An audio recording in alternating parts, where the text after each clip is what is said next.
तो एक बार इसको चीज़ों को फटाफट समझ लेते हैं कि एसिड्स की सबसे इंपॉर्टेंट बात मैंने आपको बताई, सॉर इन टेस्ट। दूसरा मैंने आपको बताया gives H+ ion in aqueous solution. तीसरा मैंने आपको बता दिया turns blue litmus to red, मतलब पानी में डालोगे तो H+ आयन्स मिलेंगे और इनमें क्षमता होती है कि ब्लू लिटमस पेपर को रेड में कन्वर्ट कर सकते हैं। एग्जाम्पल्स जो मैंने आपको दिए ये कंपाउंड केमिकल फॉर्मूले के रूप में दिए, जैसे HCl hydrochloric acid, H2SO4 sulphuric acid, nitric acid, carbonic acid और last one is acetic acid. उसके बाद मैंने कुछ फूड्स के नाम दिए कि भाई ये जो फूड्स हैं जो हम खाते हैं या जो हमारे आसपास मिलते हैं उनमें भी एसिड्स होते हैं। विनेगर जिसमें एसिटिक एसिड है, ऑरेंज या लेमन जिसमें सिट्रिक एसिड है, टैमरिड जिसमें टार्ट्रिक एसिड है, टोमेटो में ऑक्सैलिक एसिड है, कर्ड में लैक्टिक एसिड है। और कुछ एनिमल्स हैं जो हमें जब स्टिंग उनका मिलता है, जैसे एंट स्टिंग हो गया, पी स्टिंग हो गया, तो उनके अंदर फॉर्मिक एसिड है जिसको हम एथोनिक एसिड भी कहते हैं। चलिए बताइए सभी बच्चे, एसिड की कहानी समझ में आ गई सबको कि एसिड क्या होता है, उनकी क्या प्रॉपर्टीज़ होती हैं और उनके क्या क्या बढ़िया से एग्जाम्पल हैं। बताइए सभी बच्चे।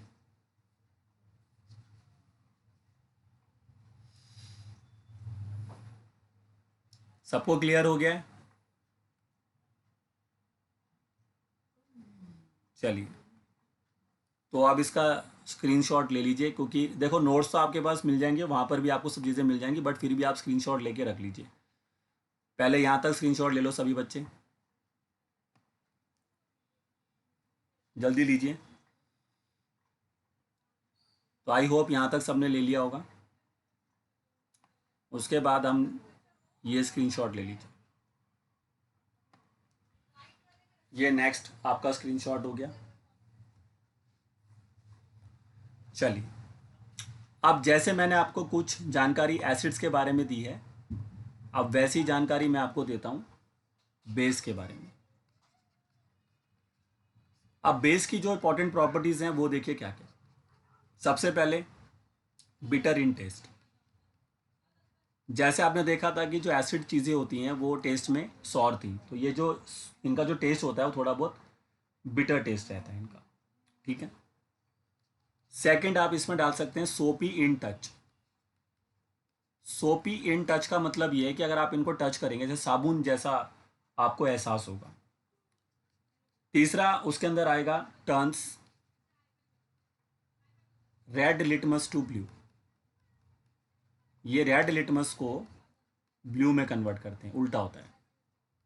और आखिरी प्रॉपर्टी गिव्स OH-, जैसे वहां पर था H+ आयन, यहां पर इसका नाम क्या रखा मैंने, OH- आयन, जिसको हम कहते हैं हाइड्रोक्साइड आयन।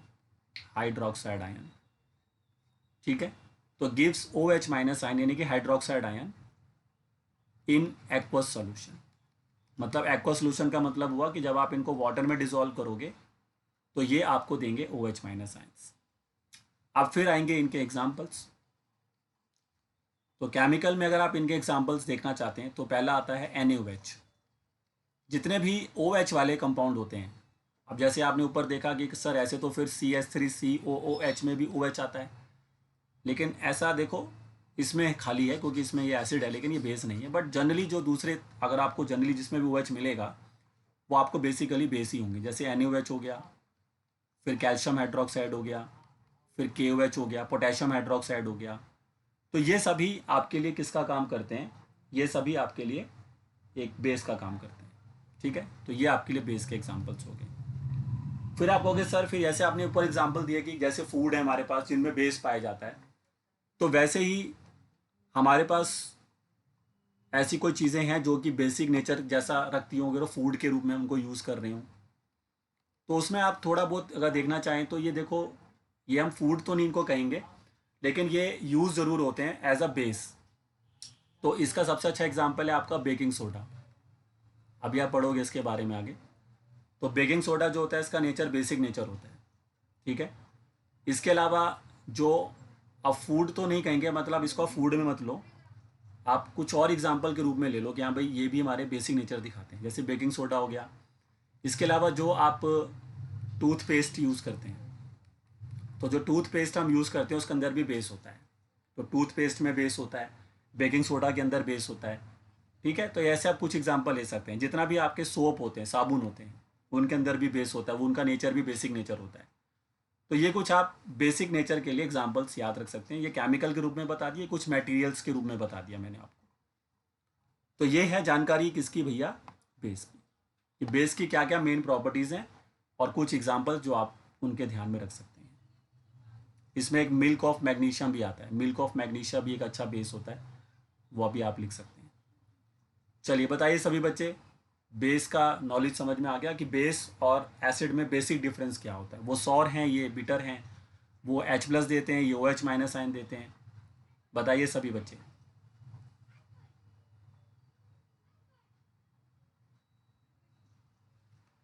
हाँ, वो अभी हम आगे पढ़ेंगे, तब मैं आपको बता दूंगा इनके केमिकल फार्मूला क्या होता है। बेकिंग सोडा का फॉर्मूला NaHCO3 होता है वैसे, ठीक है। और बाकी मिल्क ऑफ मैग्नीशिया में तो मैग्नीशियम हाइड्रोक्साइड आता है, जो मैग्नीशियम हाइड्रोक्साइड होता है ना, MgOH होल ट्वाइस, इसी को मिल्क ऑफ मैग्नीशिया के रूप में भी जाना जाता है।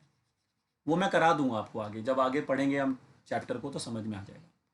चलिए इसका स्क्रीनशॉट लीजिए सभी बच्चे, इसका स्क्रीनशॉट लीजिए सभी बच्चे।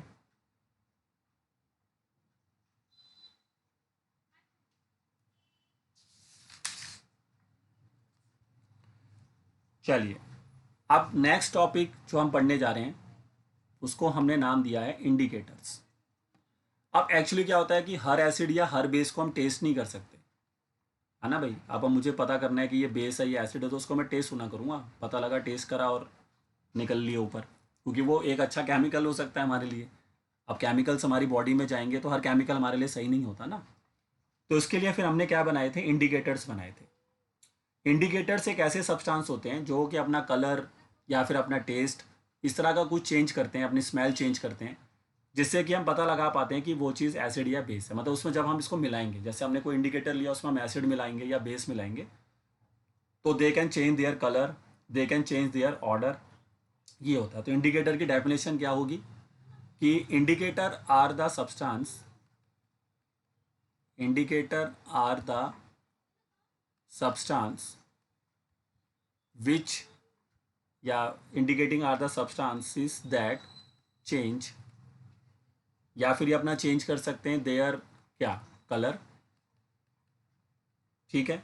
और या फिर ये अपना जो है चेंज कर सकते हैं क्या, ऑर्डर। ऑर्डर का मतलब स्मेल होता है।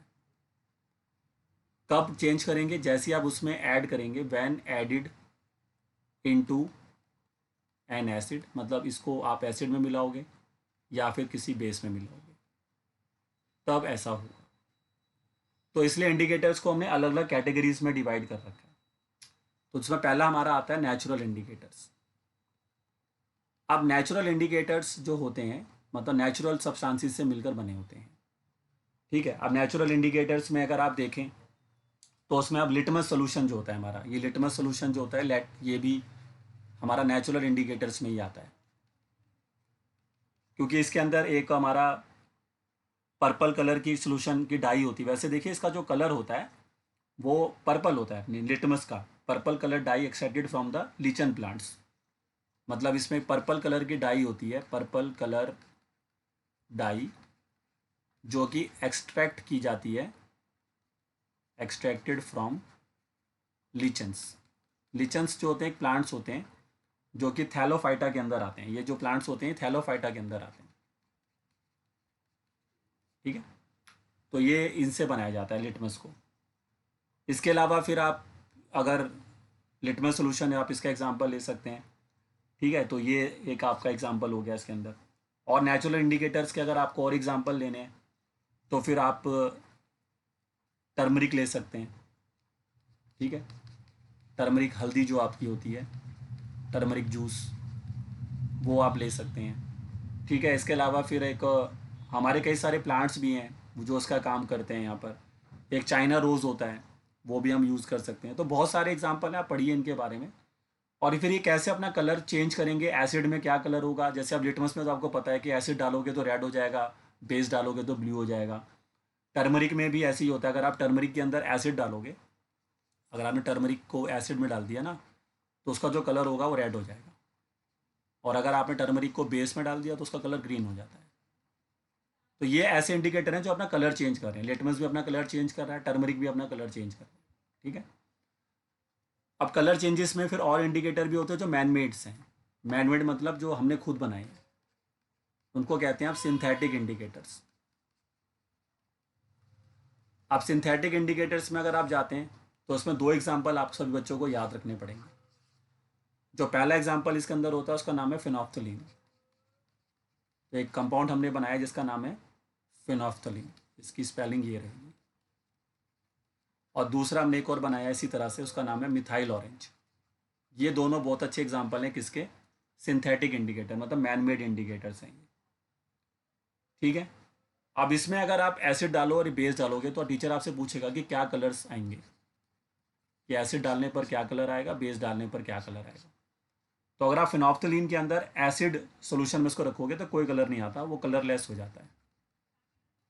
ठीक है, कलरलेस रहेगा फिर वो। और अगर आप उसमें बेसिक डाल दोगे तो फिर वो पिंक कलर देगा।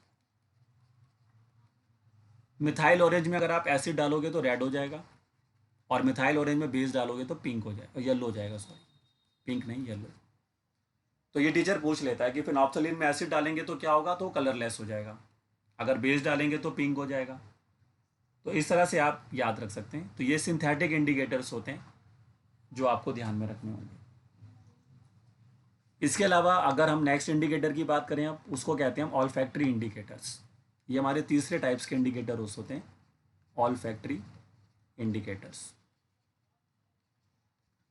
ऑल फैक्ट्री इंडिकेटर्स में क्या होता है, ऊपर वाले तो कलर चेंज कर देते हैं ना, ये अपना स्मेल यानी कि ऑर्डर चेंज करते हैं। तो मैं आप में शॉर्ट में लिख देता हूँ यहाँ पर कि चेंज देयर क्या order on addition of acid या फिर बेस। तो अगर आप इनमें एसिड या बेस में से कोई भी मिलाते हैं तो दे चेंज देयर ऑर्डर, ऑर्डर मतलब देयर स्मेल। तो इनके एग्जांपल्स कौन से हैं हमारे पास जो कि हमारे लिए इस तरह का काम कर सकते हैं। तो इसमें जो पहला एग्जांपल आता है वो वैनिला एक्सट्रैक्ट आता है। तो वैनिला आपने सुना भी होगा नाम ये। तो ये अपनी स्मेल यानी ऑर्डर चेंज कर सकता है। इसके अलावा अनियन ले सकते हैं आप, प्याज, और इसके अलावा क्लॉव भी ले सकते हैं, लौंग। तो ये कुछ ऐसे हैं जो अपना स्मेल चेंज करते हैं अगर आप उसमें बाहर से क्या मिला दें, एसिड या बेस। तो ये इंडिकेटर्स हैं जो हमें हेल्प करते हैं कि हमें पता करना हो कि वो जो केमिकल हमें मिला है वो एसिड है या बेस है। तो अगर वो हमें इंफॉर्मेशन चाहिए होगी तो वो हम यहाँ से इनका पता कर सकते हैं।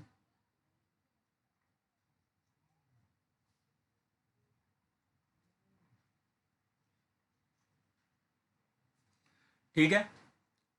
तो ये सभी बच्चे ध्यान रखिए कि इंडिकेटर्स क्या होते हैं, इसमें नेचुरल इंडिकेटर क्या होता है, सिंथेटिक इंडिकेटर क्या होता है, और लास्ट में जो पढ़ा है ऑल फैक्ट्री इंडिकेटर क्या होता है। चलिए बताइए सभी बच्चे, अभी तक की कहानी समझ में आ गई सबको, व्हाट आर इंडिकेटर्स और कितने टाइप्स के होते हैं विद एग्जांपल्स, और किस में कैसे कलर चेंज होता है, कैसे स्मेल चेंज होती है, वो सारी इंफॉर्मेशन जो है वो मैंने आपको दे दी। क्लियर हो गया सभी बच्चों को। चलिए पहले इतना स्क्रीनशॉट लीजिए सभी बच्चे, और इसमें ध्यान रखिए फिनोप्थलीन जो मैंने कराया था उसका कलर वैसे पिंक होता है, वो पिंक कलर का होता है फिनोप्थलीन। ठीक है, ये ध्यान रखिए।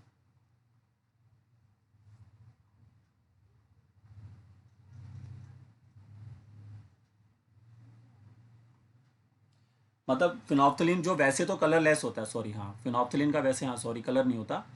फिनोप्थलीन जो होता है वो नेचुरली तो कलरलेस होता है, लेकिन जैसे ही आप उसमें बेस डालोगे तो वो पिंक हो जाएगा। तो ये चीज़ है उसमें। ठीक है, फिनोप्थलीन का वैसे कोई कलर नहीं होता। चलिए दूसरा स्क्रीनशॉट ले लीजिए आप, ये आपका सेकंड स्क्रीनशॉट हो जाएगा, ये लीजिए।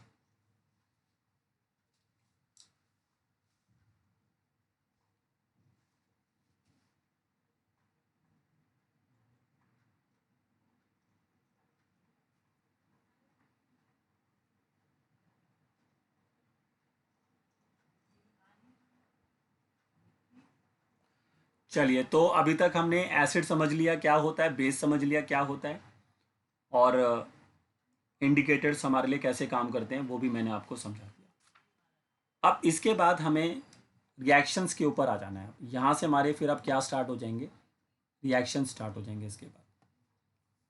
तो अब हमें पहले एसिड्स के कुछ रिएक्शन समझने होंगे, फिर कुछ रिएक्शन बेस से रिलेटेड देख लेंगे, और उसके बाद फिर हम बाकी कुछ और जो इनकी मेन प्रॉपर्टीज़ हैं उनको भी स्टडी करेंगे। तो आइए पहले हम समझते हैं केमिकल प्रॉपर्टीज़ ऑफ एसिड्स, कि एसिड्स की कौन कौन सी बेसिक केमिकल प्रॉपर्टीज़ होती हैं जो ये शो करते हैं। तो नेक्स्ट प्रॉपर्टीज क्वेश्चन, मतलब नेक्स्ट टॉपिक है केमिकल प्रॉपर्टीज ऑफ एसिड्स। तो मैंने जैसा कि बताया कि यहाँ पर हम रिएक्शंस की बात करने जा रहे हैं। तो सबसे पहला रिएक्शन जो हम इनका पढ़ेंगे वो होता है with metal, reaction of acid with metal. ठीक है, आप कोई भी हम मेटल लेते हैं और उसको अगर हम एसिड्स के साथ रिएक्ट करें तो क्या रिएक्शन होगा। तो आप पहले इसका जनरल रिएक्शन याद रखिए। जनरल रिएक्शन देखो ये होगा कि अगर आपने मेटल लिया और उसको आपने एसिड से रिएक्ट किया तो ये एक तो मेटल पहले अपना सॉल्ट बना लेगा, ये अपना सॉल्ट बनाएगा, और साथ में कौन सी गैस रिलीज हो जाएगी, हाइड्रोजन गैस। ठीक है, ये बेसिक रिएक्शन, जनरल रिएक्शन है जो आप इस तरह से याद रखेंगे तो फिर आपको रिएक्शन करने में कोई ज़्यादा दिक्कत होगी नहीं। जैसे देखिए, अब मैंने मेटल लिया सोडियम और एसिड ले लिया मैंने HCl, ऐसे ही मैंने मेटल लिया जिंक, एसिड मैंने ले लिया H2SO4। ठीक है, ऐसे बहुत सारे एग्जाम्पल हैं जो बच्चे जो हैं इसको समझने के लिए ले सकते हैं। तो आप सोडियम का सॉल्ट बना ली। देखो आपको इतना ध्यान रखना है कि मुझे यहाँ से हाइड्रोजन गैस को हटा देना है, तो H हटा दो यहाँ से। तो हाइड्रोजन गैस को मैंने यहाँ से हटा दिया, तो क्या बचेगा, यहाँ से Na और यहाँ से Cl। तो Na और Cl क्या सॉल्ट बनाएंगे, NaCl, सोडियम क्लोराइड। और यहाँ से भी अगर मैं H2 को हटा दूंगा तो यहाँ बचेगा SO4, उधर से जिंक और इधर से SO4, तो जिंक सल्फेट, तो जिंक सल्फेट ZnSO4 बन जाएगा। तो ये हम यहाँ पे रिएक्शन जो है ये देख सकते हैं ऐसे। तो ये दो एग्जाम्पल हैं, बाकी आप कोई और मेटल भी यूज़ यहाँ पे कर सकते हैं। तो आप देख रहे हैं कि यहाँ पे क्वेश्चन आपसे टीचर ये पूछ सकता है कि which gas is released when metal react with acids. तो when metal react with acids they form metal salt and hydrogen gas is released here. And how can you identifying the presence of this gas. मतलब हमें पता करना हो कि भाई hydrogen gas ही निकल रहा है, तो आपको वहाँ पर क्या करना है, बर्न द मैच स्टिक। ठीक है, बर्न द मैच स्टिक। जहाँ पर भी रिएक्शन हो रहा है उसके माउथ पर, टेस्ट ट्यूब के माउथ पर आप मैच स्टिक को बर्न करेंगे तो आपको वहाँ पर पॉप साउंड आएगा। तो जैसे अगर आपको वहाँ पे पॉप साउंड आ रहा है तो that is the burning of hydrogen gas, उसकी वजह से पॉप साउंड आती है। तो उससे हम आइडेंटिफाई कर सकते हैं कि जो गैस वहाँ पे निकला है वो एक हाइड्रोजन गैस ही होगा वहाँ पे। तो ये हमारा पहला रिएक्शन है, reaction of acids with metal, और ये चीज़ आपका ध्यान रखिए। यहाँ पर एक नोट में आपको एक पॉइंट मैं बता देता हूँ कि एक एसिड जो मैंने पीछे बताया था अभी आपको, उसका नाम था नाइट्रिक एसिड। तो नाइट्रिक एसिड एक ऐसा एसिड है जिसके साथ जब मेटल रिएक्ट करते हैं ना तो हाइड्रोजन गैस रिलीज नहीं होता। तो आप इसको एज अ होमवर्क लीजिए और इसका आंसर ढूंढिए कि भाई ऐसा क्यों होता है। वैसे अगला जो चैप्टर हमारा मेटल नॉन मेटल, उसमें इसका आंसर मैं आपको जरूर बताऊंगा, बट अभी आप इसको एज अ होमवर्क ले सकते हैं। और अब इसको ध्यान रखिए कि when metal react with nitric acid, nitric acid होता है आपका HNO3, तो देन वहाँ पर आप देखेंगे कि हाइड्रोजन गैस रिलीज नहीं होगा। तो then hydrogen gas is not released. ठीक है, तो अभी आप लिख लो, बाकी मैं आपको इसका आंसर जरूर बताऊंगा नेक्स्ट चैप्टर में। और बाकी आप सर्च कर सकते हैं कि भाई क्यों नहीं रिलीज होता, ऐसा क्या होता है यहाँ पर। बट आप ध्यान रखिए, और इसमें भी थोड़ा रिस्ट्रिक्शन है कि ऐसा नहीं है कि हर मेटल ये काम कर सकता है आपके लिए। और यहाँ पे भी आपको ध्यान रखना कि हर मेटल भी एसिड से रिएक्ट नहीं करता है। उसके लिए रिएक्टिविटी सीरीज आपको याद होगा, मैंने पहले भी बताई थी आपको जब हमने डिस्प्लेसमेंट रिएक्शन पढ़ा था चैप्टर 1 में। तो जो हमारे लीस्ट रिएक्टिव मेटल होते हैं, जैसे हमारा गोल्ड हो गया, सिल्वर हो गया, तो ये एसिड से रिएक्ट नहीं करते हैं बिकॉज ये लीस्ट रिएक्टिव होते हैं। तो हर मेटल भी एसिड से रिएक्ट नहीं करता, ये भी आपको ध्यान रखना। जो थोड़े हाईली रिएक्टिव मेटल्स होते हैं वो जनरली एसिड से रिएक्ट कर जाते हैं, मतलब जो हाइड्रोजन से ऊपर होंगे। अगर एक्टिविटी आप सीरीज देखो तो जितने भी हाइड्रोजन से ऊपर वाले मेटल हैं वो ईजिली एसिड से रिएक्ट करेंगे, लेकिन जो हाइड्रोजन के नीचे रहेंगे वो रिएक्ट नहीं कर पाएंगे। तो ये चीज़ को थोड़ा आपको ध्यान रखना होगा। चलिए बताइए सभी बच्चे, फर्स्ट रिएक्शन समझ में आया, मेटल का रिएक्शन विद एसिड, और कैसे रिएक्शन लिखना, जनरल रिएक्शन क्या है, और कौन सी गैस यहाँ पे रिलीज हो रही है वो भी आपको ध्यान में रखना है। बताइए सभी बच्चे। चलिए बहुत बढ़िया। तो इसका स्क्रीनशॉट लीजिए सभी बच्चे, ये हमारा पहला रिएक्शन है, इसका स्क्रीनशॉट ले लीजिए।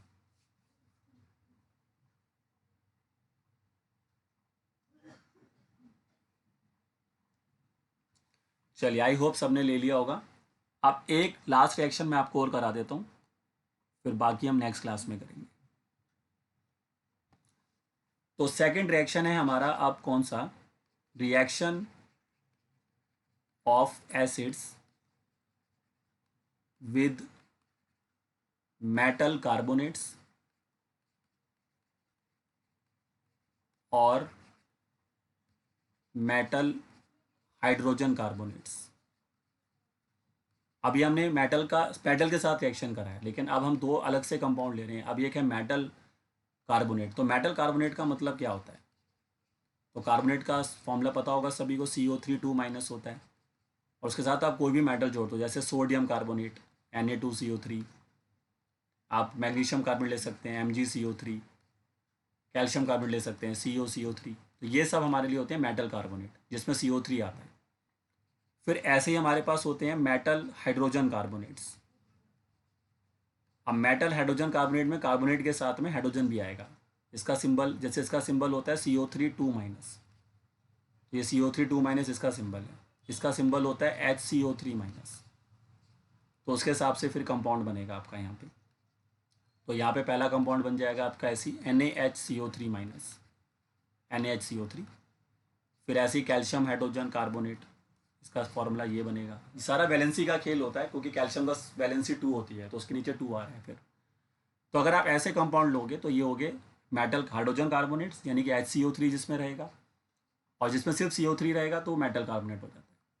अब इसका जनरल रिएक्शन आप याद रखिए कि आपने अगर मेटल कार्बोनेट लिया,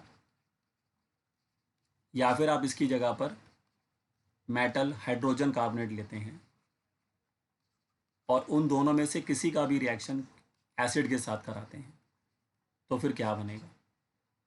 तो यहाँ पर पहले तो अपना वो मेटल सॉल्ट बनाएगा, जैसे एसिड के साथ भी हो रहा था, और प्लस मेटल के साथ हो रहा था पहले, और प्लस में यहाँ पर दो गैस बनेंगी। अब यहाँ पर साथ में गैस तो नहीं, गैस तो एक ही बनेगी CO2, और साथ में रिलीज होगा आपका वाटर।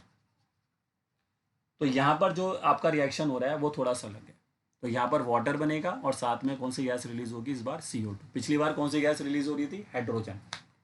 तो याद रखना है कि जब मेटल एसिड से रिएक्ट करता है तो हाइड्रोजन गैस निकलता है, लेकिन जब वही मेटल एसिड जो होता है, वही एसिड अगर मेटल कार्बोनेट से रिएक्ट करता है तो CO2 गैस रिलीज होता है। जैसे मैंने अब लिया Na2CO3, और उसका रिएक्शन मैं करता हूँ किसके साथ, HCl के साथ, या मैं लेता हूँ फिर इसकी जगह पर NaHCO3, जो कि होता है मेटल हाइड्रोजन कार्बोनेट हो गया, मतलब सोडियम बाइकार्बोनेट भी कहते हैं। देखो, मेटल हाइड्रोजन कार्बोनेट को बाइकार्बोनेट भी कहते हैं, ये भी ध्यान रखना है, इनको बाइकार्बोनेट भी कहा जाता है। तो अब इसका रिएक्शन इसी जनरल रिएक्शन के हिसाब से लिखो। तो पहले अपना सॉल्ट बना लेगा, तो सोडियम और क्लोरीन का सॉल्ट क्या बनेगा, NaCl, और बाद में दो चीज़ें लिख दो, एक वाटर बनेगा और एक CO2 बनेगी। ऐसे यहाँ पे भी सेम रिएक्शन होगा, ये भी बन जाएगा NaCl, और वाटर बनेगा और CO2 बनेगा। बाकी बैलेंस आप कर लेना रिएक्शन को, बैलेंसिंग का थोड़ा सा आपको देखना पड़ेगा बस। तो इस तरह से अगर आप काम करते हैं तो फिर आप दोनों का रिएक्शन कर सकते हैं। तो जनरल रिएक्शन याद रखो सभी बच्चे, ये जो जनरल रिएक्शन होते हैं ना, ये जो मैंने यहाँ लिखवाया, ये आपको याद होना चाहिए। इसकी मदद से फिर आप आसानी से समझ सकते हैं कि मुझे बनाना क्या है। और यहाँ ध्यान रखना है कि यहाँ पर जो गैस रिलीज होती है वो CO2 होती है। अब जैसे आपने पीछे पता किया कि हाइड्रोजन गैस का प्रेजेंस तो आपको पता लग गया कि पॉप साउंड से आता है, तो वैसे टीचर आपसे पूछ सकता है कि भाई CO2 गैस का प्रेजेंस कैसे पता करेंगे, फिर हमें कैसे पता लगेगा कि जो गैस निकल रही है वो CO2 ही है। तो उसका जो केमिकल टेस्ट होता है वो मैं लिख देता हूँ, फिर अगली क्लास में हम आपको इसका रिएक्शन भी लिख के दिखाऊंगा। तो आपको क्या करना है, CO2 when passed through, CO2 when pass through lime water, lime water में से अगर आप CO2 गैस को पास, लाइम वाटर जो होता है कलरलेस होता है, लेकिन व्हेन CO2, इसको ऐसे लिख लो, नहीं तो, और लिमिटेड अमाउंट में होना चाहिए CO2, एक्सेस में नहीं होना चाहिए। सब समझाऊंगा कि लिमिटेड में क्यों होना चाहिए, एक्सेस में लेंगे तो क्या हो जाएगा। ये सारी जानकारी अब आपको मैं नेक्स्ट क्लास में दे पाऊंगा। तो when CO2 pass through lime water it turns milky. ध्यान रखिए, अगर लिमिटेड अमाउंट में लेना होगा, ठीक है, इसकी जो अमाउंट होनी चाहिए वो काफ़ी कम होनी चाहिए, लिमिटेड, बहुत ज़्यादा मात्रा में नहीं लेना। तो लिमिटेड अमाउंट में अगर आप CO2 गैस लेते हैं जो यहाँ से निकलेगी और उसको लाइम वाटर से पास कर देते हैं तो वो मिल्कीनेस आ जाती है, उसमें टर्न्स मिल्की। तो उससे साबित हो जाएगा कि जो गैस निकला था वो आपका CO2 गैस था। तो ऐसे टीचर आपसे सवाल कर सकता है। बाकी इसका रिएक्शन क्या होगा, इसके अंदर क्या चीज़ें होंगी, कैसे ये होता होगा, वो सब जानकारी मैं आपको नेक्स्ट क्लास में दे पाऊंगा। चलिए।